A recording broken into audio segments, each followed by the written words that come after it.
Hello to all my friends out there. Hi, you guys. I hope everyone is doing okay.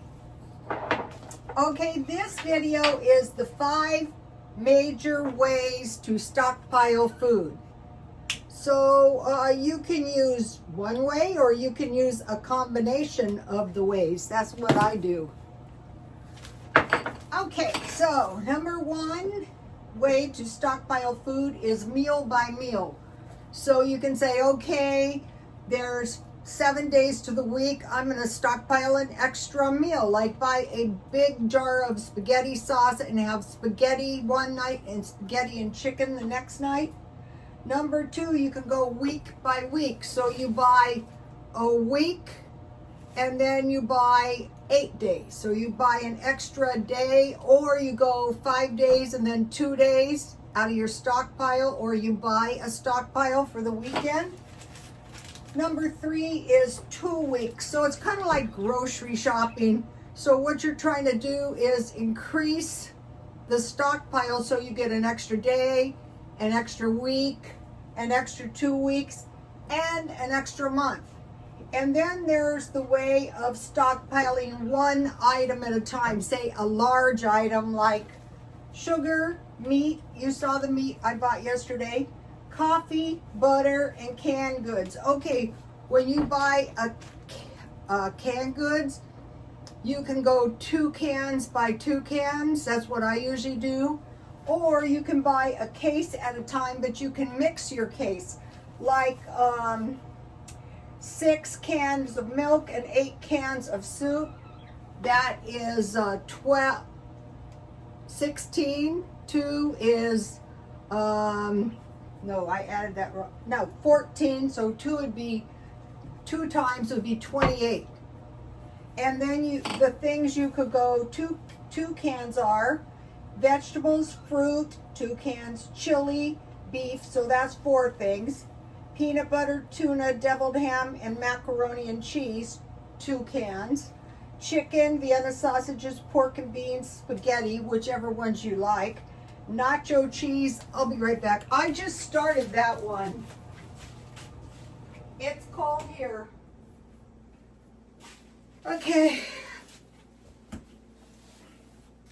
Nacho cheese. That stuff's nice to have. You can buy the packets at Dollar Tree, and if you refrigerate them, they're solid. Sardines, Alfredo, 2, the cans, or spaghetti sauce, the cans. Your cans are the most desirable. And then if something happens, at the first sign of trouble, pack up the food. And if it's in cans, that'll just take a few minutes. I'm working on my stockpile to get my stockpile packed up in such a way I could get a dolly and haul it out. Okay, so I want to talk about Jeremiah 29:11 through 12. For I know the plans I have for you, declares the Lord. Plans to prosper you and not to harm you. Plans to give you a future and a hope. So we can look at these bad things that are happening, like these fires. And you know, some people are saying, uh-oh, you know, that's the birth pains. You guys are done for. Possibly. But I rather just stand on the Lord. So, okay, so now think about the USA. Think who's in the USA. Military, retired military. Jails, the people working in the jails. Police, firemen, paramedics, EMT, that's me. Nurses, spent many years. Doctors, pharmacists, and strong monetary people and social services. That's what comprises America. That's what can help us sleep soundly at night. So that's a huge amount of our population. Okay, I want to mention vitamins. They're saying get vitamin D and B12. So I realized my prenatals were not complete, so I bought these at Walmart. Turns out 125% of the daily requirements for D, 250% of the requirements for B12.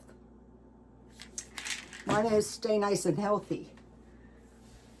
Okay, now I did a $20 food haul at Dollar Tree. So I want to talk to you about why I did this. Okay, I mentioned to you that they're thinking about disallowing the purchase of chips and soda for the people on EBT.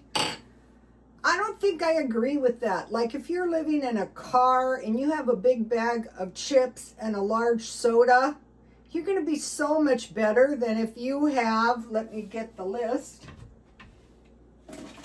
Not saying this is good, but this is meant to supplement your food.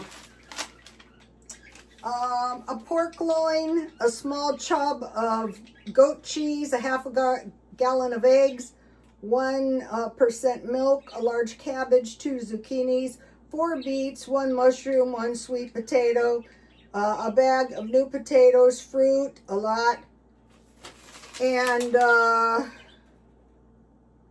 can of soup and a can of Swanson's beef broth. So, you know, a lot of people have been, some have chosen to live in cars, and it's really not that good of a thing when the government starts telling you what to eat.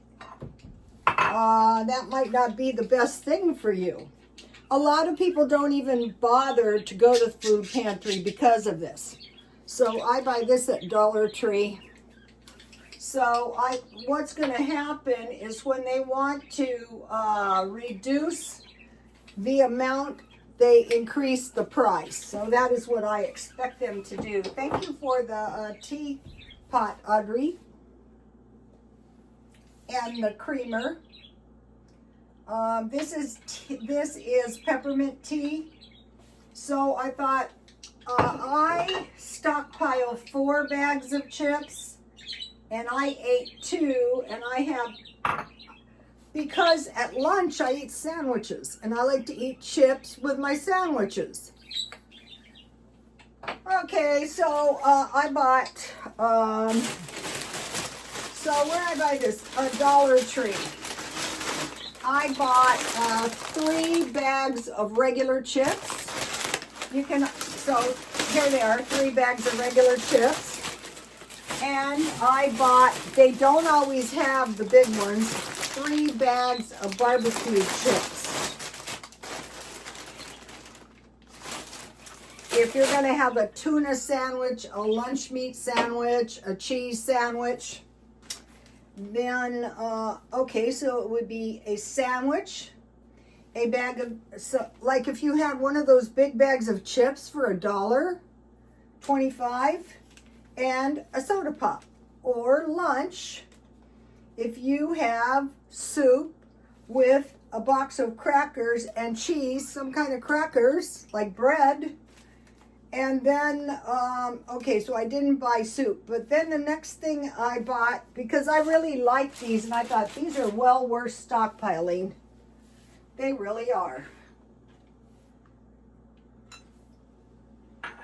So, is this going to hurt the person with money? No, this is going to hurt the person who's broke. Okay, so I'm sure the thinking is, you know, these people with no money, you know, have no brains, and they're just going to eat crap and die. And we have to stop them. Okay. So I bought 3 of these puddings. To get these 2, so these were $1.25, so I bought 3 of them because I like them, that's why. Just like if you have money, why you buy things, maybe you don't buy them at Dollar Tree, maybe you do.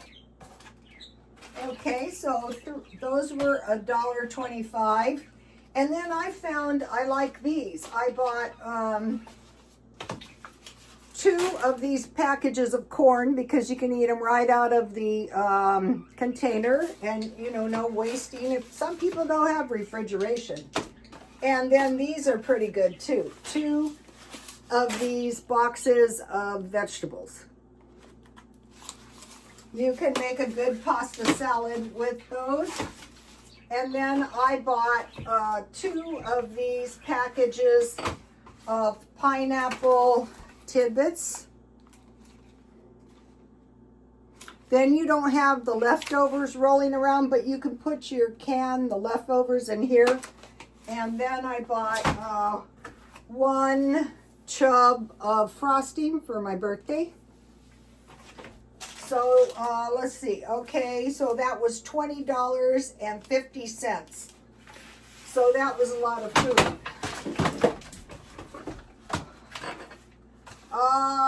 If the least worst thing happens, maybe the price of the food will go up. Then I went to a grocery outlet and I bought 2 boxes of cake mix because they have told us sweet treats are going up. So why I bought these is I want to make a chocolate pound cake, or you can make brownies, or you could make cookies. 99 cents each. And then I saw they had these. These were, these strawberry lemonade jellos were, I didn't write down, but I think they were 99 cents, or I probably wouldn't. I was doing dollar shopping. So here are these. So I am going to do a product review and tell you if I think they're worth it. They say Jell-O has fallen out of favor, but you need a refrigerator to make that. And then they had these puddings, rice pudding for 49 cents, chocolate pudding for 49 cents. You can make a nice big pie, and cook and serve lemon pudding for 50 cents. So these purchases were $5.30, $5.19. But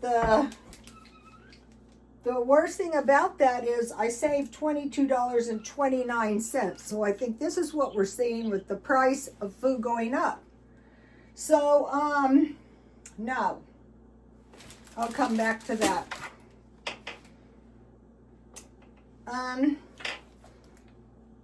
Back to the food storage. From 1942 until 1954, food was rationed. Meat, biscuits, cheese, canned fruit, canned milk, eggs, tomatoes, peas, dried fruit, cooking fat. So from 1940 until 1954 is 8 years. Okay.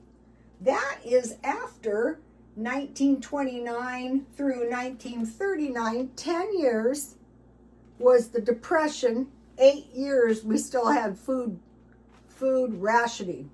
So if you think that, everything is going to be okay, it is, but we have to adjust to reality. Okay, they're reporting likely shortages in oranges, corn, flour, bread, champagne, beer, and eggs. And then I added coffee, cola, chocolate, and tea because they're saying the supply chain disruption and the climate change. So we see, okay, the fires were, the area was dry and the winds were 100 miles an hour. So, those are like, okay, maybe I'll buy like a case or I'll buy several, but I'm doing also things that I'm buying once a month. A box of Velveeta cheese, a Dollar Tree soda, the 4 packs for $1.25, 20 pounds rice and beans, because they said the people at the food pantries were running out of, oh, my necklace is backwards, rice and beans. 10 pounds meat. Just buy 3 pork tenderloins when they're on sale. I bought a big one for $3.99. Sugar, flour, and then I want to talk to you about growing food. All right, I think these are radishes. And then these are tomatoes. So this is going to be a lot of tomato plants for us. I'm having a better luck growing indoors. All right, let me do the product review on the, what did I do with the strawberry jello? Okay, so is more bad stuff going to happen? Yeah. Like I'm prepared if something bad was to happen here, I would have to find another place. Maybe not this nice, because it's not easy to find a nice place like this. It's really not. It was just pure luck on my part.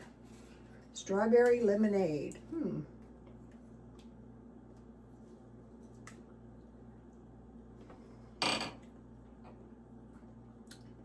That is good.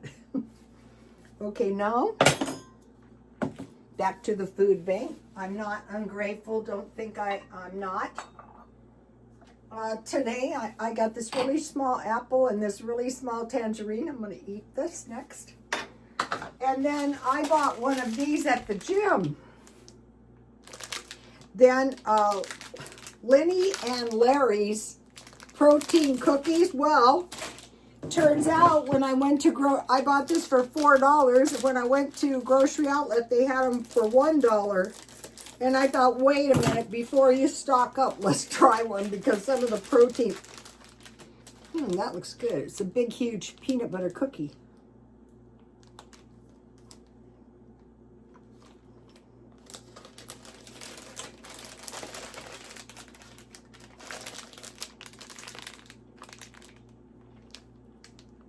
I will buy some of these.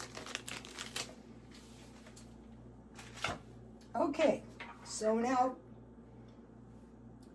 it takes 4 months to grow food. So what needs to be done is we need to be growing food year round. When I went to the food pantry, I got 2 packages of bagels. And so today I had Velveeta cheese left, so I browned my bagel and I put Velveeta cheese on the top, and I had some Diet Coke, and that was a fine lunch. Then I broiled 1 lamb patty. I had it frozen, a 1/4 pound, and I just broiled that. And today I felt really good, and last night I slept, for me, very well. So I thought, what did I do yesterday? So I had the bagel with the cheese ball, and then at night, late, I had some steak and some chicken. So I bought these. This is enough for 2 meals, today and tomorrow. And I just bake the chicken and broil the steak. And I buy them marked down. I buy all my food marked down. Okay, no.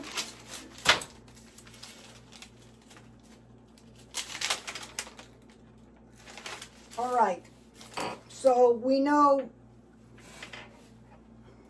like, okay, we have lived through those big fires, and because they're so huge, like the one here went from Tecate, and it just like caught on fire like the one in LA. My brother's house was saved because they sprayed it with the pink foam. My ex-husband's friend, he evacuated, and the sparks were hitting his tail light, and the firemen saved his house. And down here, it was bad because the animals got killed. A lot of animals got killed. A lot didn't. And, but it wasn't too many people killed. And then the Hawaii fire was bad because quite a few people were killed. We had friends on vacation. That was not a fun vacation there. So, I live across the street from the fire department. So when I move, wherever I move, or if I stay here, I want to assess the liabilities that are likely to get me. Okay, so think about fires are very deadly. Water, floods are very deadly, very bad, and wars. And think about these drones. These drones are not a minutia. They're not really that good. All right, so we have China, Russia, and the U.S. Okay, now China, what they do is they spend their money on the tech giants, the people with the big money prop up the entire country, and then all the little people are expected to be disciplined. So that does build a strong country, disciplined population, and a massive amount of money going to the big tech. Okay, the Russians, they have the kind of economy that's for the rich people, and then it's kind of like socialism for the poor people. It kind of works somehow, okay? And right now they're engaging in a war. But actually, considering they've been sanctioned, like the wars we're going to be living through now might be bioterrorism and economic sanctions and all kinds of treachery. The U.S., the problem with us is high cost of housing and food. So that is why it's so important to stockpile food. I mean, like those two cake mixes, when I make the brownies or the pound cake or, you know, the cupcakes, I make half a box because that's going to give you at least 12. So I have 48 cookies for $2. That's pretty good. Also, I buy them marked down at Ralph's. Okay, now, and now, 2008 recession took 18 months to recover. So the solution to that one was cut back, because another thing that could happen is skyrocketing interest rates. So that keeps people from buying. So when we have these potato chip, people stop buying potato chips, is because they want to slow the consumption of potatoes. Coca-Cola is sugar. So then we have to stop and think about what was rationed, because that is where the stress will show first. Okay, think about the food bank, the pantry, and the churches once a month. I don't need to go this month. Maybe I will go next month. We will see. Then we want to buy low-cost food, not cheap, unedible food, just low-cost. None of the food that I bought today is not edible. None of the marked down meat I bought, last night, I cut it up and it's in the freezer, ready to go. And that's marked down food, so it doesn't go bad before you can eat it. And then while I was making the video, my food's defrosting and I'll put it back in. Maybe I'll eat it tonight, maybe I'll eat it tomorrow. So what's going to happen is this is going to be a way of life. So you could eat some oatmeal, some cream of wheat, some grits and eggs for breakfast. You could eat some kind of sandwich, like a bagel and cheese sandwich, like a breakfast sandwich, or you could just buy one for lunch. And then for dinner, you would have some kind of meat. Nothing is wrong with chicken, hot dogs, and hamburgers. It'd be chicken 4 times a week, hamburgers 2 times a week, and hot dogs 1 time a week with some kind of pasta, some kind of potatoes, some kind of rice, some kind of vegetables, and then maybe a few cookies or some Jell-O. And just start eating your food down that you have, and then buy some more, maybe meal by meal. Nothing wrong with that. I want to mention this sweater. Okay, last year I wanted to buy this striped sweater and it was like $39. It wasn't these exact colors, but it was brown, beige. I thought, wow, that's so pretty. So finally I go, okay, I'm going to buy it. I went back and there wasn't one in my size. I go, rat. About a day or so, I went to the thrift store and I found this for like $3.50. So, you know, maybe think about trying to go cheap for the rest of the year. Hopefully, all my followers have been super thrifty this year and have food in the house and are thinking, okay, Maybe I'll buy a box of Velveeta cheese. That stuff isn't too bad. I can put it in some macaroni and cheese. I can make some grilled cheese sandwiches. Or maybe I'll buy some chubs of the good cheese when it's on sale. Those little ones like the goat cheese. They're $5.99. I got them for $2. The cheese balls. All right, you guys. God bless you all if you live in that. I've been through those fires. They're very, very terrorizing. What happened here is the soot fell for a month. It was all over. There was no cleaning it up. And I did know quite a few people that got burned out. Back to, I know the plans I have. One of my friends, her trailer, she had, I think it was 4 kids or 5. Her trailer burned down, and the Amish people came from up north and built her and her kids a new home. So she got by, and you know, there was relief and stuff, but somehow, you know, as bad as it is, nothing else you can do, just be faithful. All right, God bless you all. Bye, you guys.